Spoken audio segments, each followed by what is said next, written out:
Bueno chicos, buenos días. Vamos a empezar porque ya veníamos atrasados el miércoles y ahora más atrasados. Entonces vamos a ir un poco rápido, ¿ok?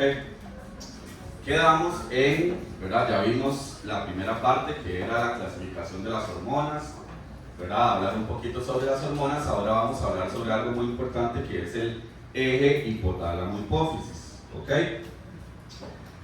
Conforme vayamos viendo, ¿verdad?, la acción de hormonas específicas en glándulas específicas, vamos a ver que hay un patrón común de funcionamiento, ¿verdad?, que es el funcionamiento por ejes, ¿ok? Entonces, a nivel, ¿verdad?, de ciertos elementos hormonales, ¿verdad?, vamos a tener jerarquías, ¿verdad?, que están conformadas por un primer nivel, ¿verdad?, de secreción de hormonas, que es el hipotálamo, un segundo nivel de secreción de hormonas, que es la hipófisis o glándula pineal, y un tercer nivel, ¿verdad?, que es el órgano o célula diana, ¿verdad? En este caso vamos a hablar principalmente de la glándula tiroides, ¿verdad?, de la glándula suprarrenal, ¿okay?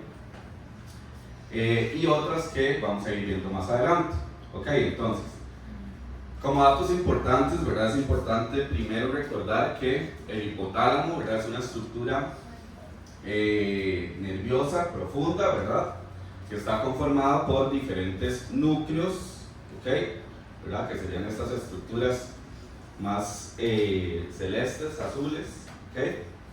Recuerden que un núcleo a nivel del sistema nervioso central es una conformación o agrupamiento de somas neuronales, ¿ok? Entonces son diferentes agrupamientos, ¿verdad?, que conforman núcleos específicos, ¿ok? Por ejemplo, cuando hablamos de la secreción de hormona antidiurética, al menos yo ya les había mencionado dos núcleos importantes de esta zona, ¿verdad?, que es el núcleo paraventricular y el núcleo supraóptico, que son los encargados, ¿verdad?, de mediar la secreción de hormona antidiurética. Hay otro montón importantes que vamos a ir viendo ahorita, ¿ok? Entonces, el hipotálamo, ¿verdad?, tiene ciertas correlaciones importantes también, ¿verdad? A nivel anterior se va a delimitar por el quiasma óptico, ¿verdad?, que es esta estructura de acá. A nivel posterior, no está aquí en la imagen, pero es una estructura que se llama los cuerpos mamilares, ¿ok? Y, ¿verdad?, en la base del hipotálamo tenemos una estructura que se llama eminencia media, ¿ok?, que es importante con respecto a la circulación, ¿verdad?, y a la delimitación de las siguientes estructuras, ¿ok? A partir de la eminencia media tenemos un infundíbulo, ¿verdad?, o un cuello, que es esta estructura, ¿verdad?, más alargada, y luego tenemos esta estructura que es la glándula hipófisis, ¿ok? La glándula hipófisis, si también vemos la diferencia en la coloración, ¿verdad?, tiene dos divisiones, ¿ok? Tenemos una hipófisis posterior, que es esta de acá, que vean que es del mismo color que el hipotálamo. Eso representa que la conformación, ¿verdad?, y el tejido es el mismo de acá, ¿ok? El mismo acá y acá. Entonces esta zona, además de llamarse hipófisis posterior, también la podemos conocer como neurohipófisis, ¿ok? Neurohipófisis por sus características, ¿verdad?, con respecto a la morfología. Mientras que la hipófisis anterior, vean que es un poco diferente, la hipófisis anterior es tejido glandular, ¿ok? Tejido glandular. Entonces aquí, ¿verdad?, vamos a encontrar también llamada la adenohipófisis, ¿ok? Adenohipófisis es la región anterior y neurohipófisis es la región posterior. ¿Okay? ¿Qué aspectos importantes debemos considerar? A nivel de los núcleos hipotalámicos, ¿verdad?, vamos a encontrar, como les dije, los somas o los cuerpos neuronales de dos tipos diferentes de neuronas o dos grandes grupos de neuronas. ¿Okay? Unas neuronas van a estar asociadas exclusivamente a la neurohipófisis, que ahorita vamos a ver cuáles son, y otras neuronas van a estar asociadas exclusivamente a la adenohipófisis. ¿Okay? También, como vemos, ¿verdad?, el sistema de irrigación es importante, ¿verdad? Vean que a nivel de neurohipófisis tenemos asociado principalmente un sistema arterial, ¿verdad?, que es esa estructura rojita, ¿verdad?, principalmente dada por la arteria hipofisiaria inferior. ¿Okay? Y usualmente las hormonas que se secretan a este nivel, o sea en la neurohipófisis, pasan directamente, ¿verdad?, a la circulación arterial. ¿Okay? Mientras que en la parte anterior, ¿verdad?, vean que tenemos un sistema de redes un poco más complejo desde acá hasta la hipófisis anterior, que esto se llama el sistema porta hipofisiario. ¿Okay? ¿Verdad? Ya ustedes han visto varios sistemas porta. Recuerden que un sistema porta es un sistema en el cual, ¿verdad?, no hay el acomodamiento normal, ¿verdad?, de la estructura de los vasos sanguíneos, que es arteriola, capilar y vénula, sino que varía. Aquí tenemos, ¿verdad?, una diferencia. Primero se inicia, ¿verdad?, la estructura con la irrigación arterial, ¿verdad?, que está dada por la arteria hipofisiaria superior. Luego, ¿verdad?, van a existir algunos capilares que están aquí asociados a la eminencia media, y luego vamos a tener una red de venas portales largas, ¿verdad?, que vienen de la eminencia media hacia la adenohipófisis. ¿Okay? En la adenohipófisis vamos a tener, ¿verdad?, después de esas venas portas largas, vamos a tener un plexo secundario de venas. ¿Okay? Entonces son venas y más venas. Este sistema porta hipofisiario, ¿verdad?, promueve que a nivel, ¿verdad?, de hipotálamo, las neuronas específicas, ¿verdad?, que están asociadas con la secreción hormonal anterior, ¿verdad?, secreten sus hormonas inicialmente, ¿verdad?, a nivel de la eminencia media, y estas hormonas se movilicen, ¿verdad?, hacia la adenohipófisis sin tener que pasar a circulación sistémica, ¿verdad? Y luego, ¿verdad?, el componente hormonal que se produce en la adenohipófisis va a salir también hacia la circulación por medio de las venas del plexo secundario. ¿Okay? Otra cosa importante. A nivel de la adenohipófisis vamos a encontrar un montón de células, ¿verdad?, que se llaman células tróficas, que las células tróficas, ¿verdad?, están asociadas directamente, ¿verdad?, a un tipo específico de hormonas o un tipo específico de ejes. ¿Ok? Por ejemplo, vamos a ver más adelante que existe el eje de glándula tiroides, ¿verdad?, donde se secreta una hormona hipotalámica que tiene que ver con la liberación de hormonas tiroideas. A nivel de la adenohipófisis vamos a tener otra hormona hipofisiaria que tiene que ver con la secreción de hormonas tiroideas, ¿ok?, que se da en unas células específicas que se llaman las células tirotropas. ¿Ok? Entonces cada uno de los sistemas tiene sus células específicas acá, que vamos a ir viendo y vamos a ir mencionando más adelante. Sí. Sí.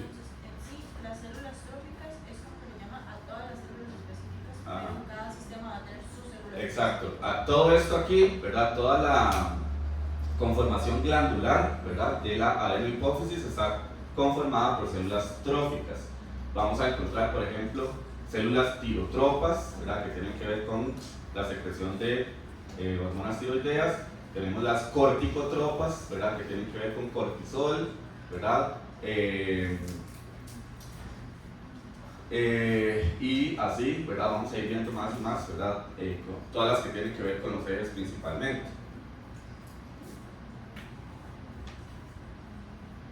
Ok, entonces aquí podemos observar, ¿verdad?, también de una manera visual un poco más simple, ¿verdad? La relación que tiene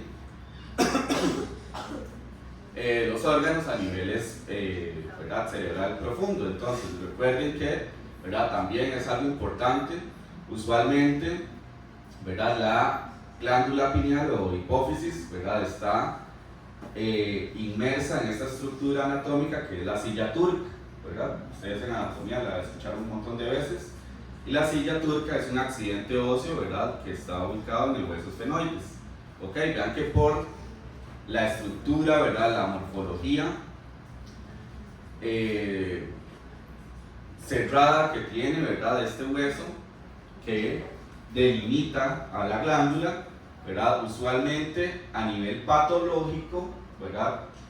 Si se desarrollaran, por ejemplo, tumores de glándula pineal, ¿verdad? El crecimiento, ¿verdad? Tumoral, ¿verdad? La hiperplasia puede verse limitado por la estructura física, ¿verdad? Que es el hueso, ¿ok?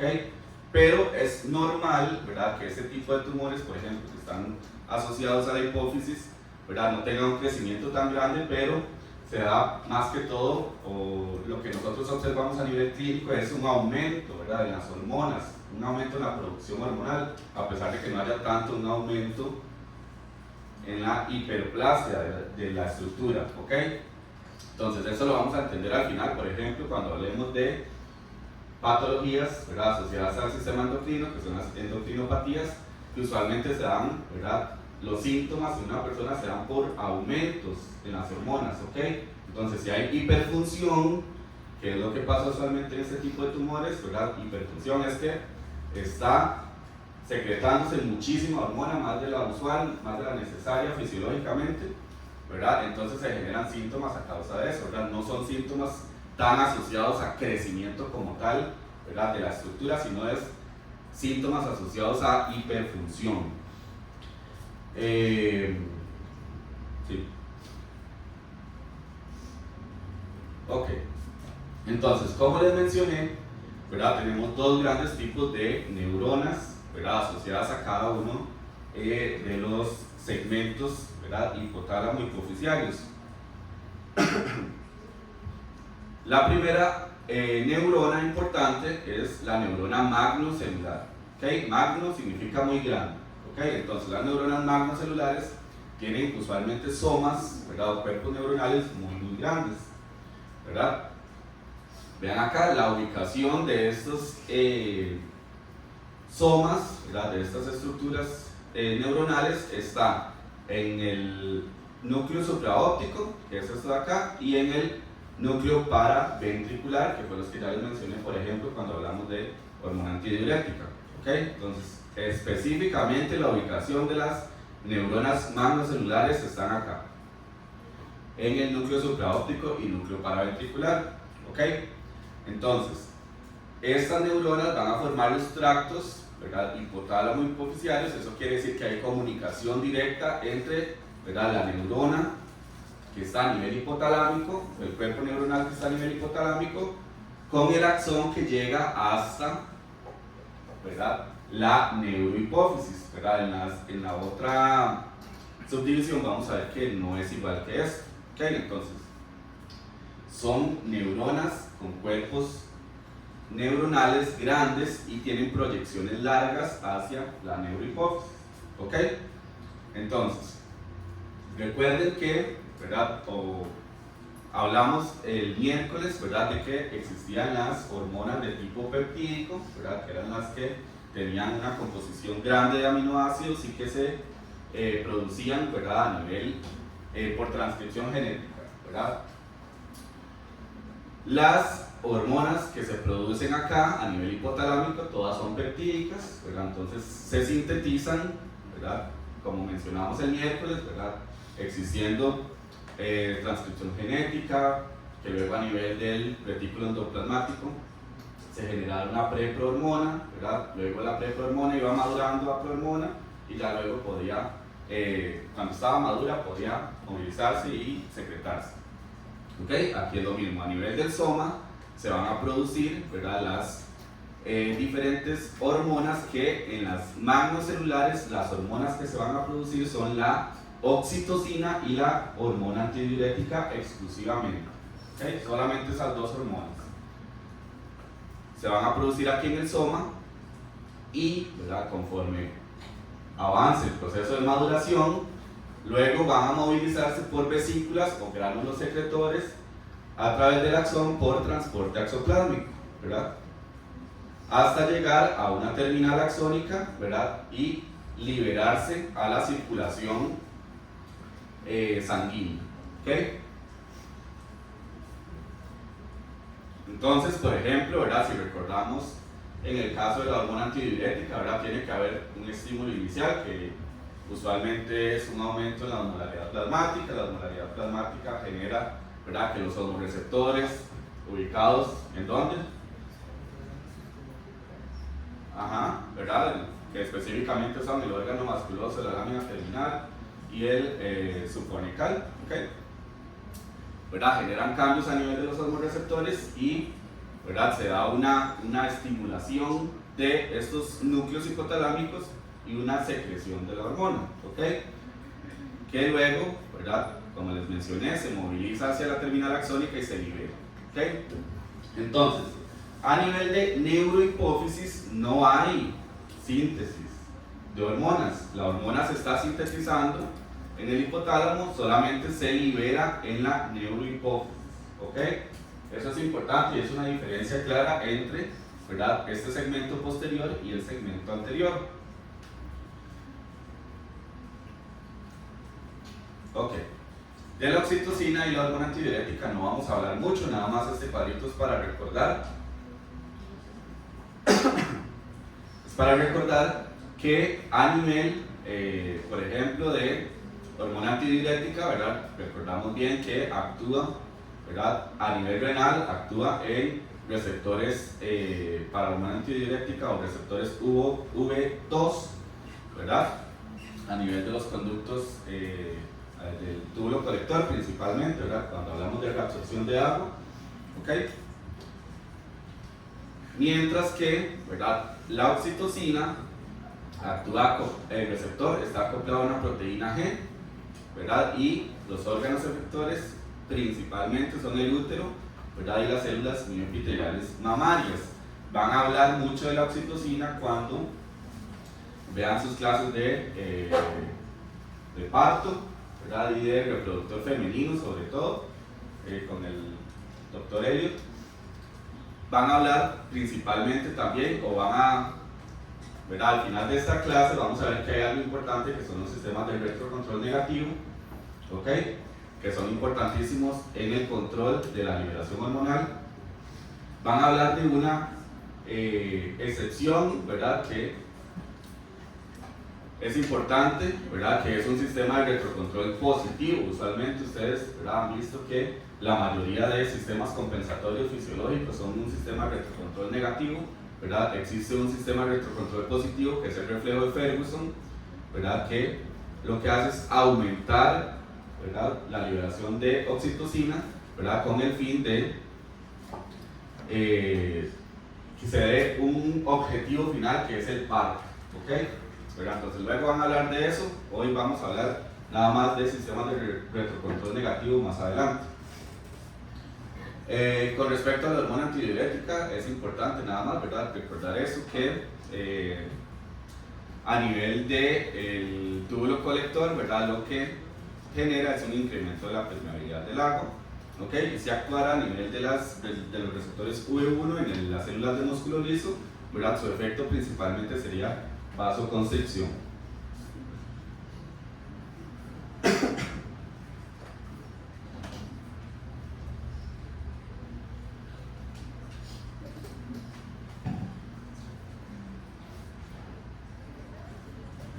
Ok, luego tenemos el otro tipo de neuronas que son las neuronas parvocelulares, ¿ok? De su nombre completo son neuronas parvocelulares hipofisiotróficas, ¿ok? Que eso significa nada más que tienen cuerpos pequeños, a diferencia de las magnocelulares, ¿ok?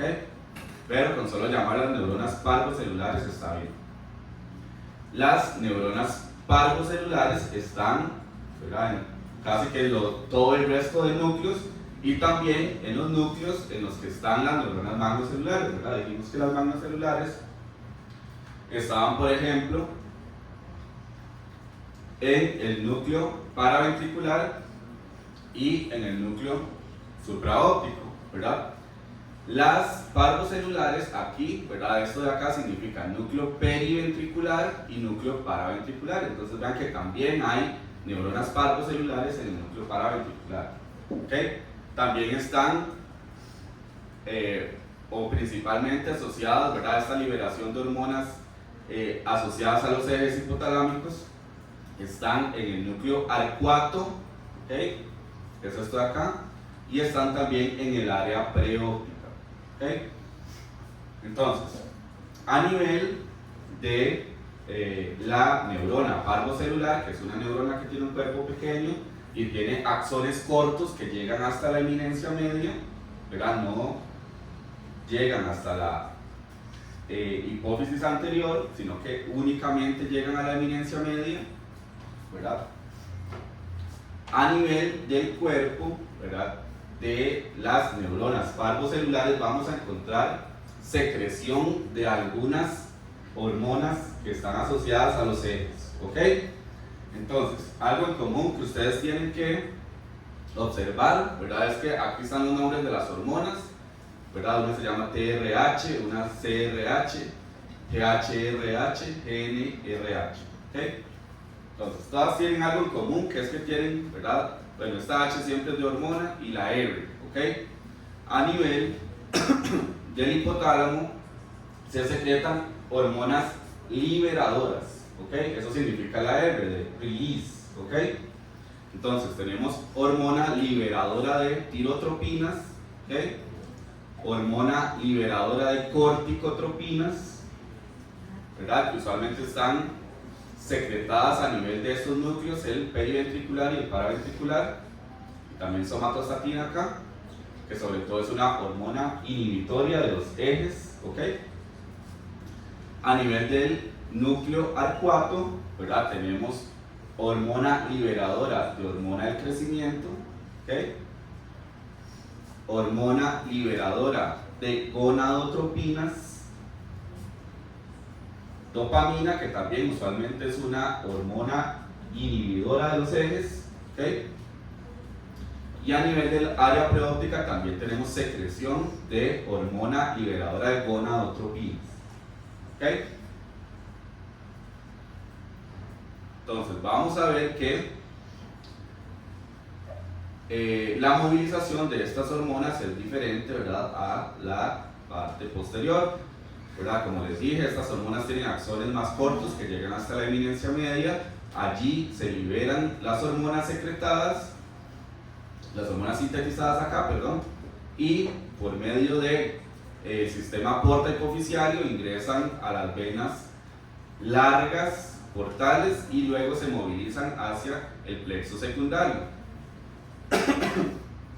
Una vez en el plexo secundario, ¿verdad?, va a estimularse, ¿verdad? Estas hormonas van a encontrar receptores en las diferentes células tróficas y van a estimularse otro tipo de hormonas, ¿ok? Que aquí a nivel de la adenohipófisis asociadas a estas hormonas liberadoras tenemos otras hormonas importantes, ¿verdad? Por ejemplo, asociada a la liberación de hormona liberadora de corticotropinas, luego vamos a tener asociada la hormona adrenocorticotrofa, ¿okay?, que es esta, ACTH, ¿okay?, asociada a la hormona liberadora de tirotropinas, tenemos acá la hormona estimulante de la tiroides, ¿okay?, asociada a la hormona liberadora de hormona de crecimiento, tenemos hormona de crecimiento, y asociadas a las hormonas liberadoras de gonadotropinas tenemos hormona luteinizante y hormona folículo estimulante. ¿Okay? Vamos a ver luego específicamente cómo se da el eje. Ok, esta imagen, ¿verdad?, tal vez es más bonita, ¿verdad?, visualmente. ¿Verdad? Ah, bueno, no les dije, pero esta clase está basada en el capítulo 7 del Silverthorne y en el capítulo 47 en adelante del Boron. En el Silverthorne hay imágenes bastante bonitas, entonces, ¿verdad? Tal vez, y que no necesariamente yo coloqué en la presentación, entonces, ¿verdad? Podrían también verlo un poquito si algo no les queda claro, ¿verdad? Tal vez con las imágenes sí les ayuda un poco más. Ok, entonces, retomando, ¿verdad? Con lo que les dije anteriormente, vamos a tener las neuronas parvocelulares en los diferentes núcleos hipotalámicos, ¿verdad? Que sintetizan y secretan las hormonas a nivel de la eminencia media, ¿verdad? Esas hormonas se movilizan, ¿verdad? Hacia las células tróficas de la adenohipófisis y van a actuar, ¿verdad? Dependiendo de a cuál receptor y a cuál hormona se unen, van a generar otro tipo de hormona que se llaman hormonas hipoficiales, ¿verdad? Que son las que les acabo de mencionar, ¿verdad? Cada una de esas hormonas hipoficiales luego va a tener órganos diana, ¿verdad? Entonces, por ejemplo, cuando hablamos de prolactina, obviamente, ¿verdad? Va a actuar sobre las glándulas mamarias, ¿verdad? La hormona de crecimiento, aquí viene el órgano diana final, pero en realidad en el eje de hormona de crecimiento, el siguiente órgano diana sería el hígado, ¿okay? En lugar del músculo esquelético. A nivel de hormona estimulante de la tiroides, va a actuar en el órgano diana, que es la glándula tiroides. La hormona adrenocorticotropina va a actuar en su órgano diana, que es la corteza adrenal, ¿verdad? Que estos dos temas los vamos a tratar de ver hoy también, específicamente. Y las hormonas estimulantes, ¿verdad? De gonadotropinas, como la hormona luteinizante y la folículo estimulante, van a actuar a nivel de las gónadas.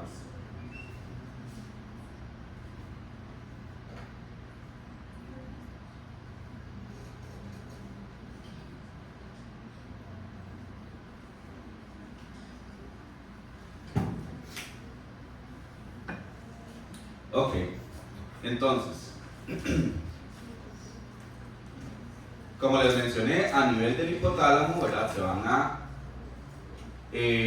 secretar o sintetizar y secretar específicamente las hormonas liberadoras, ¿ok? Las hormonas liberadoras van a actuar o van a llegar a la eminencia media y se van a movilizar por el sistema porta hipofisiario hacia la adenohipófisis. ¿Okay? Entonces vamos a ir viendo una por una. La hormona liberadora de tirotropinas, ¿verdad? Va a buscar, ¿verdad? O va a actuar en células tirotrofas, ¿verdad? O tirotrofas, es lo mismo. Y va a actuar o va a unirse a receptores para hormona liberadora de tirotropinas. ¿Okay? Entonces vean acá, esto que viene acá es la vía por la cual, ¿verdad? Se activa o estimula la liberación de la hormona hipofisiaria, ¿ok? Entonces, los receptores para estas hormonas liberadoras están asociados a un aumento en la PLC. ¿Qué vía de proteína G está asociada a esto? GQ, exacto, ¿verdad? Entonces, los receptores para hormona liberadora de tirotropinas son receptores asociados a una vía GQ, ¿ok? Entonces, al unirse a su receptor, ¿verdad? Y por acción de la vía GQ, estimula en las células tirotrofas la síntesis y secreción de hormona estimulante de la tiroides. ¿Okay? La hormona estimulante de la tiroides sale hacia la circulación y llega a su órgano diana, que es la glándula tiroides. ¿Okay? En la glándula tiroidea hay receptores para hormona estimulante de la tiroides, que está asociado a un aumento de la adenilatosclasa. ¿Qué tipo de vía es esta? Exacto, ¿verdad? Entonces, los receptores para hormona estimulante de la tiroides que están en la tiroides son asociados a una vía GS. Entonces, veamos que casi que todas las vías de acción a nivel de órganos dianas están asociados a una vía GS. Lo que varía un poquito acá, ¿verdad? Es a nivel de la célula trófica. Ok, entonces luego la hormona liberadora de gonadotropinas se va a unir a sus receptores en las células gonadotropas o gonadotropas. Ok, esos receptores también están acoplados a una vía GQ. Ok, y ¿verdad? Al activarse el receptor y estimular la vía, ¿verdad? Se va a estimular la liberación de las hormonas hipoficiarias en estas células gonadotropas, que son la hormona luteinizante y la hormona folículo estimulante. ¿Ok? Actúan distalmente en, como venía en la imagen pasada, en las gónadas, que, ¿verdad? En el caso de las mujeres, las gónadas son los ovarios, y en el caso de los hombres, las gónadas son los testículos. ¿Ok? Van a generar diferentes productos dependiendo de dónde esté actuando. ¿Ok? La hormona liberadora de corticotropinas va a actuar a nivel, ¿verdad?, de las células corticotropas, ¿verdad? Los receptores para hormona liberadora de corticotropinas son receptores que están acoplados a proteínas GS. ¿Ok?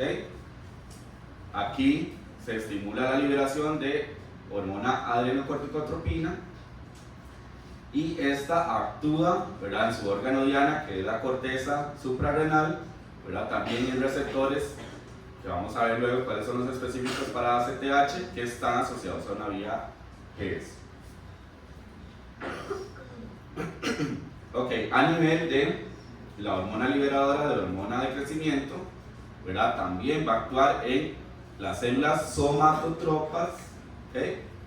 Somatotropas, por medio de, ¿verdad?, el acople a una proteína GS.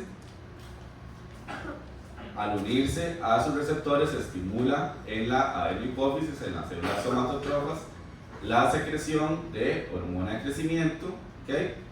Y esta hormona de crecimiento va a actuar, ¿verdad?, a nivel de hígado principalmente, ¿verdad? Este eje, ahorita lo vamos a mencionar por encima, pero hay una clase específica de hormona de crecimiento, que la ven con la doctora Aragón, entonces luego van a ver mejor este eje, van a ver también mejor el eje de hormona de, de gonadotropinas, pero lo vamos a mencionar igual.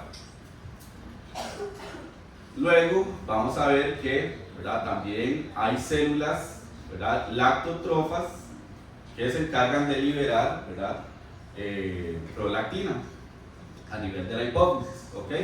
Aquí, ¿verdad?, solamente viene su inhibidor principal, ¿verdad?, que es la dopamina, pero también, ¿verdad?, a nivel del hipotálamo hay células liberadoras de prolactina, hormona liberadora de prolactina, ¿verdad?, que no viene en el esquema, que son las estimulantes, ¿verdad?, de la secreción de prolactina. Aquí viene la dopamina, ¿verdad?, que es importante porque es el principal inhibidor de esta vía.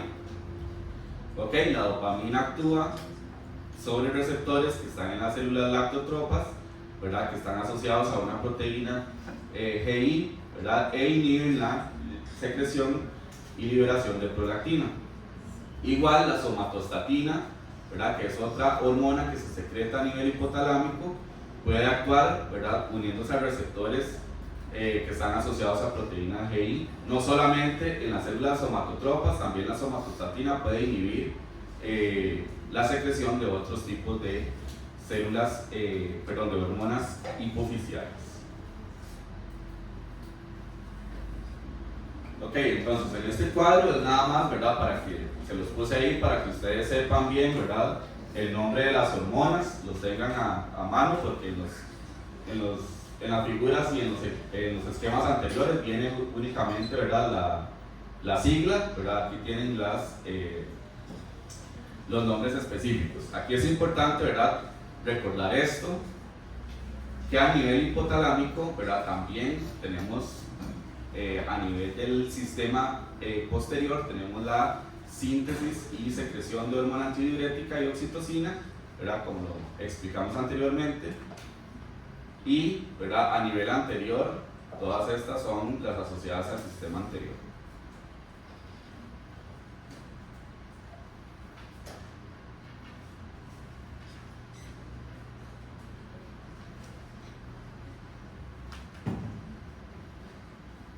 Ok, entonces vamos a mencionar de manera resumida los ejes.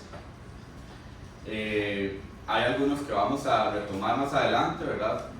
Por ejemplo, el de la glándula tiroides y el del cortisol, que son las clases siguientes, y los otros van a quedar ahí nada más, y luego en las siguientes clases los van a ver mejor.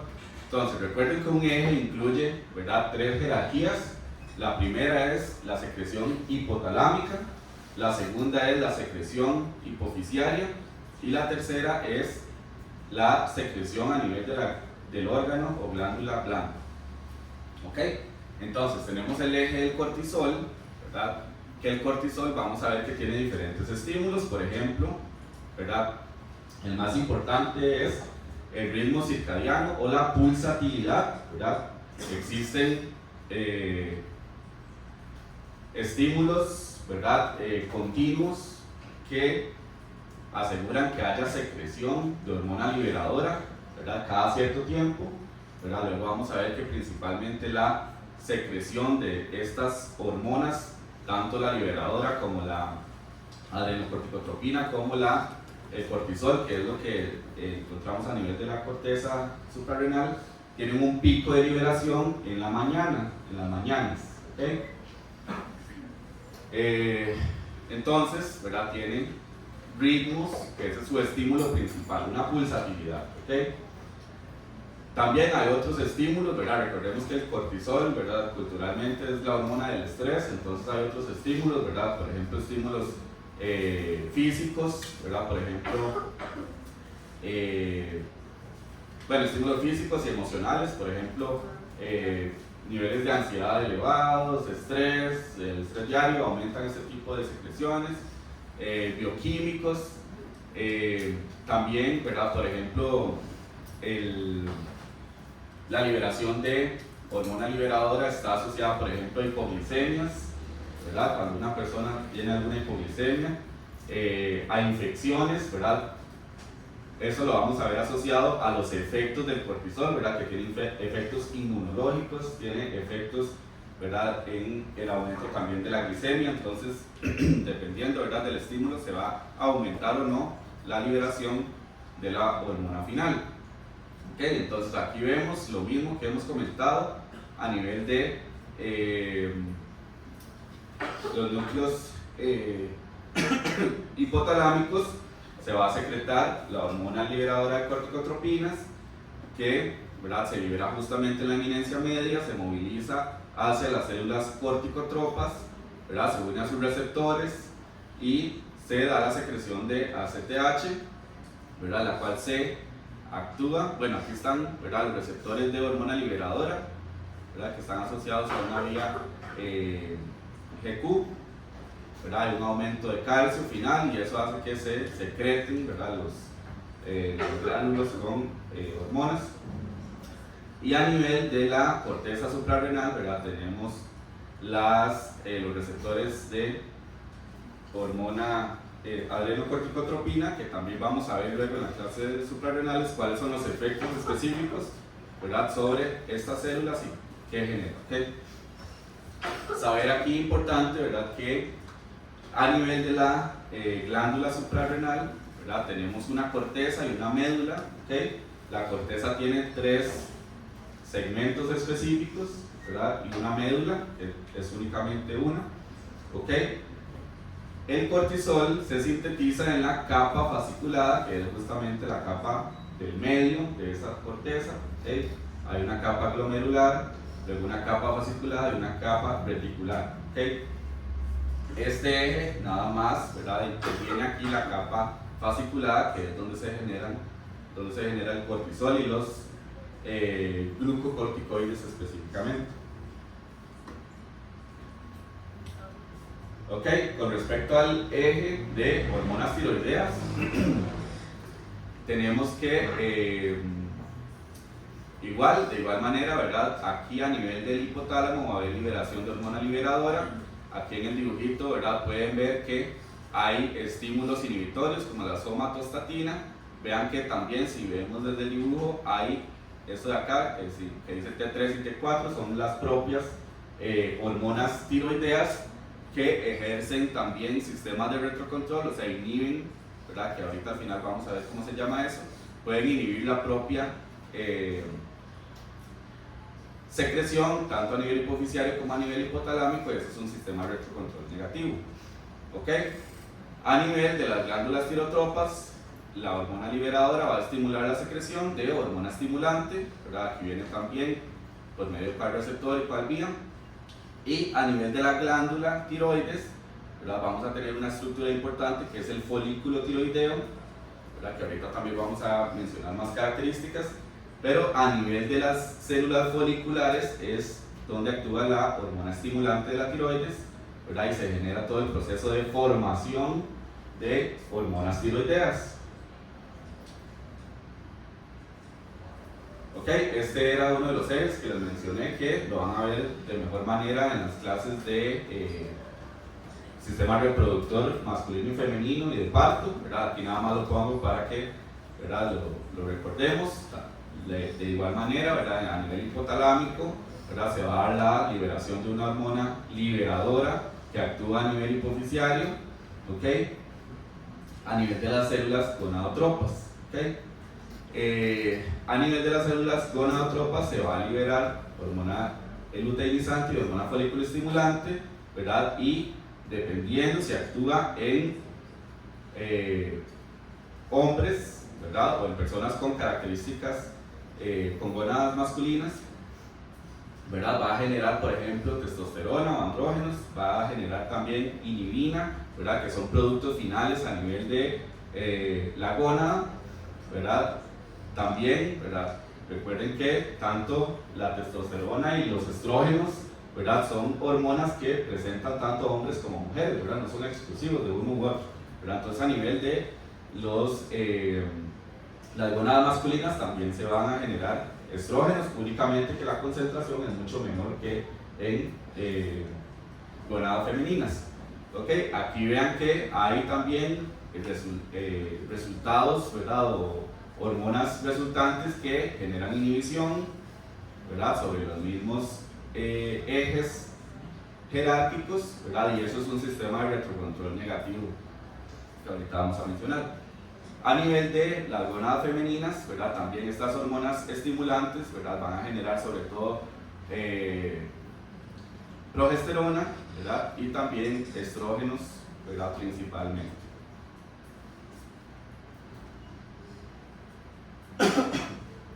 Ok, a nivel de el eje de hormona de crecimiento, ¿verdad?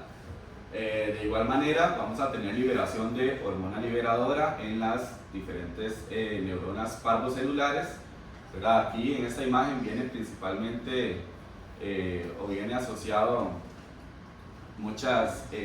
o vienen muchas asociaciones de hormonas inhibitorias, ¿verdad? Eso lo van a ver luego también en la clase de hormona de crecimiento. Pero aquí, ¿verdad? Es importante nada más recordar, ¿verdad? Que la hormona liberadora va a actuar en hormonas somatotropas de la adenohipófisis, ¿ok? Aquí va a liberar hormona de crecimiento y el eje se completa, ¿verdad? A diferencia de lo que decía el esquema, que era el músculo esquelético, se completa en el hígado. En el hígado está el órgano diana, ¿verdad? Que es donde hay receptores para hormona de crecimiento que estimulan la formación de IGF-1, que esto significa factor de crecimiento similar a la insulina, ¿okay? 1. Y esta IGF-1 es el que tiene acciones, ¿verdad? Sobre todo a nivel musculoesquelético, ¿verdad? Y otras acciones a nivel del tejido graso, ¿okay? Que también, ¿verdad? Diferentes hormonas que se generan o se secretan en el tejido graso pueden estimular o inhibir, ¿verdad? Las diferentes secreciones. También a nivel gastrointestinal hay hormonas que también pueden estimular o, ¿verdad? Inhibir, ¿verdad? Aquí principalmente viene la grelina, que es un estimulante. Entonces depende, ¿verdad? de qué estemos hablando, así vamos a encontrar tanto estimulantes como inhibidores.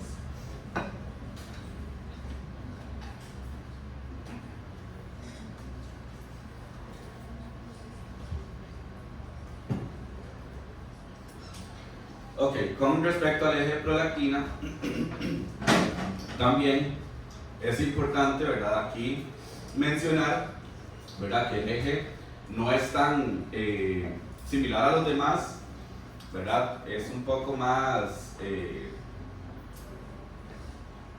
superficial,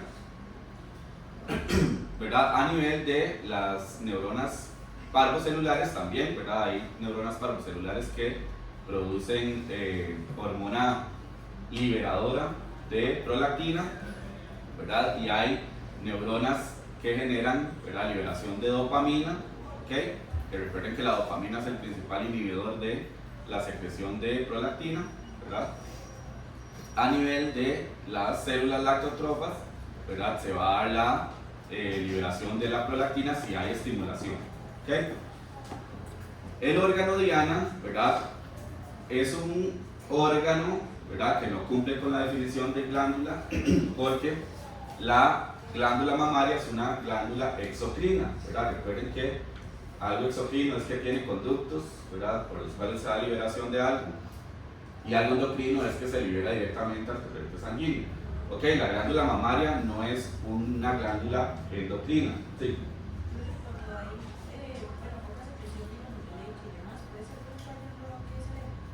Sí, puede ser igual, ¿verdad? En condiciones normales, ¿verdad? La producción de prolactina está como inhibida, ¿verdad? Es bajo condiciones, por ejemplo, exacto, ¿verdad? En los periodos periparto, ¿verdad?, es donde hay más producción, ¿verdad?, en mujeres. En hombres usualmente está inhibida y hay estimulación, ¿verdad?, cuando hay algo patológico usualmente, ¿verdad?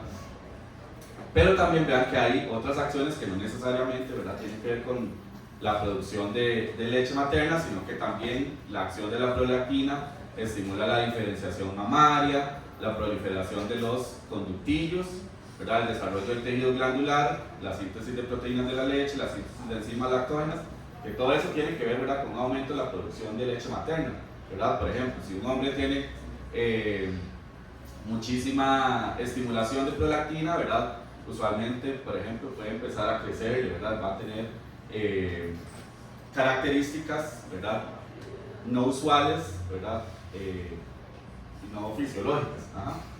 Y en el caso contrario, ¿qué sería como, digamos, que se practica ya una sobreproducción, entonces sería que no se está inhibiendo correctamente? ¿Cómo? O sea, en caso de que haya una, por ejemplo, en producción de leche, que haya una sobreproducción, eso es lo que se está inhibiendo. Ajá, podría ser que más bien no hay una correcta inhibición, ¿verdad?, por medio del sistema dopaminérgico, ¿verdad?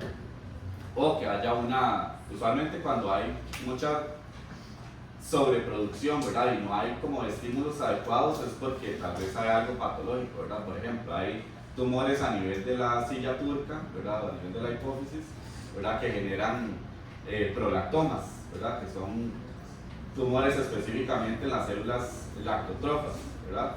Entonces, usualmente cuando hay tumoraciones de este tipo hay hiperfunción, ¿verdad? Entonces se da, ¿verdad?, por ejemplo, hipersecreción, ¿verdad? Uno de los síntomas iniciales es que, ¿verdad?, hay un goteo, ¿verdad?, que las personas usualmente no tienen y que no deben tener porque, por ejemplo, no hay parto asociado, ¿verdad? Entonces, ese tipo de síntomas se asocian acá.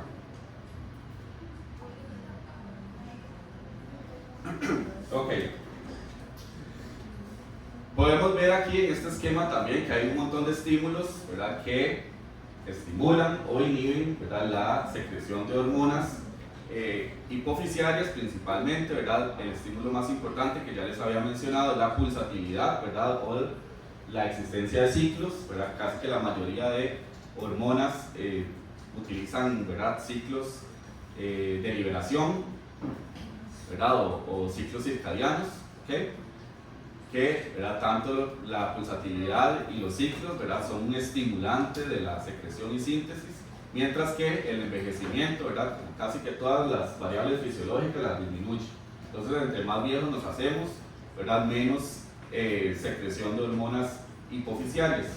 Ok, van a haber asas de retrocontrol negativo, que ahorita vamos a mencionar cuáles existen, ¿verdad?, es todo esto de acá.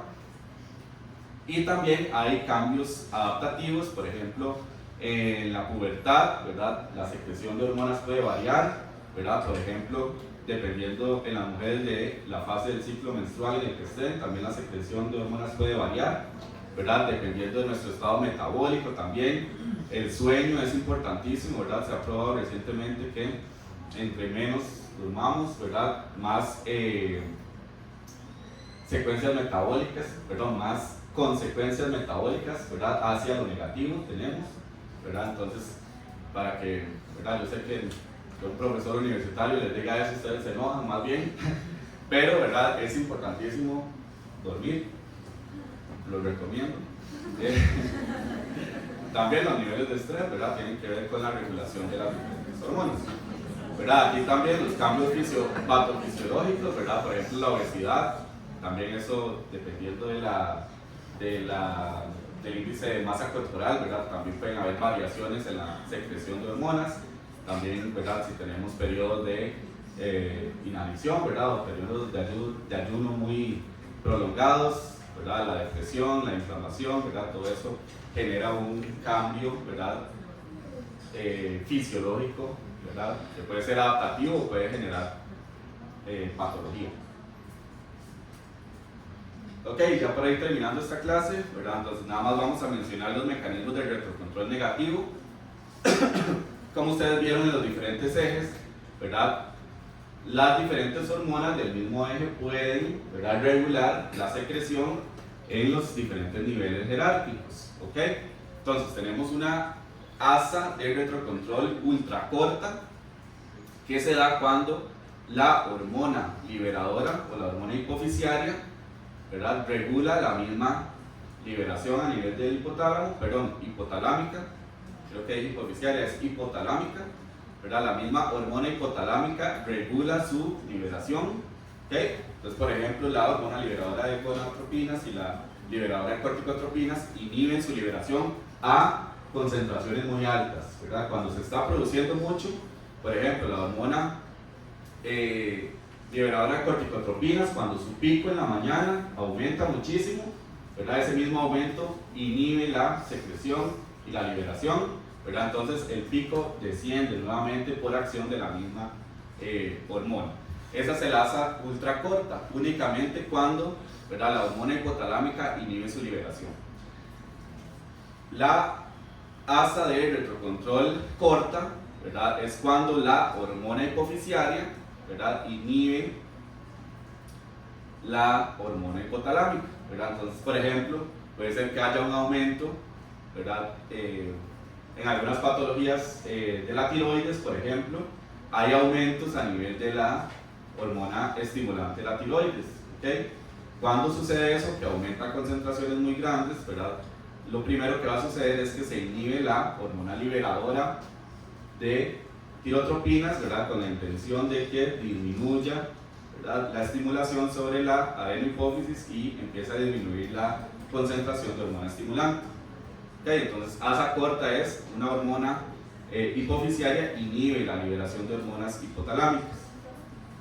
Y el asa de retrocontrol larga, ¿verdad?, es cuando las hormonas de las células o del órgano blanco, ¿verdad?, inhiben los niveles superiores, pueden inhibir tanto, ¿verdad?, a la hipófisis como al hipotálamo, ¿verdad? Entonces, por ejemplo, también en el eje de hormonas tiroideas vimos que la T3 y la T4, que son las hormonas tiroideas principales, ¿verdad?, pueden inhibir también, dependiendo de su concentración, pueden inhibir a la hipófisis y al hipotálamo. Sí. El patológico no es no siempre. Pero en casos no es patológico. También, ¿verdad? Puede ser que haya, por ejemplo, veamos en esto.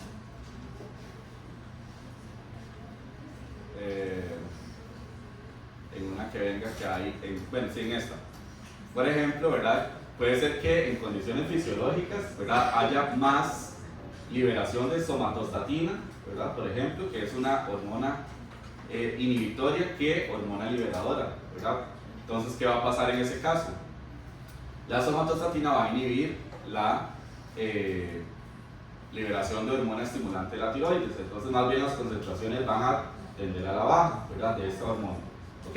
Yo solamente sí di ejemplos de aumento en la concentración, pero las disminuciones también son generan un retrocontrol negativo. Entonces, si está disminuyendo, si se está produciendo menor, ¿verdad? A nivel del hipotálamo, va a aumentar la secreción de hormona liberadora con el fin de que aumente aquí la hormona estimulada. ¿Okay? Eso también es un sistema de retrocontrol negativo. Sí. Con el láser de retrocontrol, entonces sí es como cuando ya el órgano blanco dice que ya está saciado o llega a un tope o es como se llega como, o sea, a un límite y ya envía como la inhibición o puede ser cualquier cosa. Sí, usualmente, ¿verdad? No existe un tope, ¿verdad? O sea, la concentración y la liberación, dependiendo de muchas cosas, tanto fisiológicas como patológicas, puede aumentar la liberación de las hormonas. Entonces, usualmente, ¿verdad? El ejemplo más sencillo siempre es eso, ¿verdad? Cuando hay mucha secreción, ¿verdad? Pero puede ser también cuando disminuye. Pero cuando hay mucha secreción aumenta muchísimo, ¿verdad? A nivel del órgano blanco, ¿verdad? Lo primero que va a pasar es que van a empezar, ¿verdad? A inhibirse los centros superiores, ¿verdad? Hasta que se limpie la hormona blanca, ¿sí, verdad? Ok, y ya lo último de este primer tema son para mencionarles de manera muy general que existen las endocrinopatías, ¿verdad? Que son específicamente, ¿verdad? Condiciones que generan hiperfunción o hipofunción de un órgano. Entonces tenemos las endocrinopatías primarias, ¿verdad? Que es cuando el daño se encuentra en el órgano blanco, en el órgano periférico específicamente, ¿verdad? Las endocrinopatías secundarias, donde el daño es en la hipófisis, ¿ok?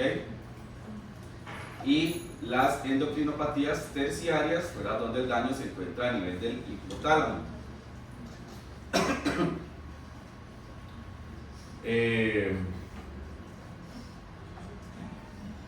¿Verdad? Que por ejemplo, ahorita que les mencioné en la siguiente clase, ¿verdad? El hipotiroidismo y el hipertiroidismo, ¿verdad? Lo vamos a mencionar de manera muy general, pero puede haber hipotiroidismo, por ejemplo, secundario, puede haber hipotiroidismo primario y terciario, ¿verdad? Por ejemplo, un hipotiroidismo terciario, ¿verdad? Puede suceder porque, no sé, ¿verdad? Existe algún síndrome, ¿verdad? Que genera que a nivel, ¿verdad? Hipotalámico haya disfunción, ¿verdad? De ciertos núcleos y no se dé la liberación de hormona liberadora de tirotropinas, y al no darse liberación, ¿verdad? Disminuye tanto la hormona estimulante de la tiroides como las hormonas tiroideas, ¿verdad? Y eso genera una hipofunción, ¿verdad? Del eje total, ¿verdad? Puede haber también hipotiroidismos secundarios donde el daño es en la hipófisis, ¿verdad? Usualmente los hipotiroidismos secundarios están asociados a hiperplasias, ¿verdad? O tumores a nivel de la hipófisis, ¿ok? Y, ¿verdad? También encontramos, por ejemplo, hipo o hipertiroidismos primarios cuando hay, por ejemplo, no sé si han escuchado la enfermedad de Graves, ¿verdad? Que es un hipertiroidismo primario. Hay una enfermedad autoinmune sobre la glándula tiroides que lo que hace es afectar, ¿verdad? Las células tiroideas, entonces, ¿verdad? Se descontrola todo el sistema de secreción de hormonas. Ok, ¿preguntas hasta aquí? Bueno, voy a pasarles la lista.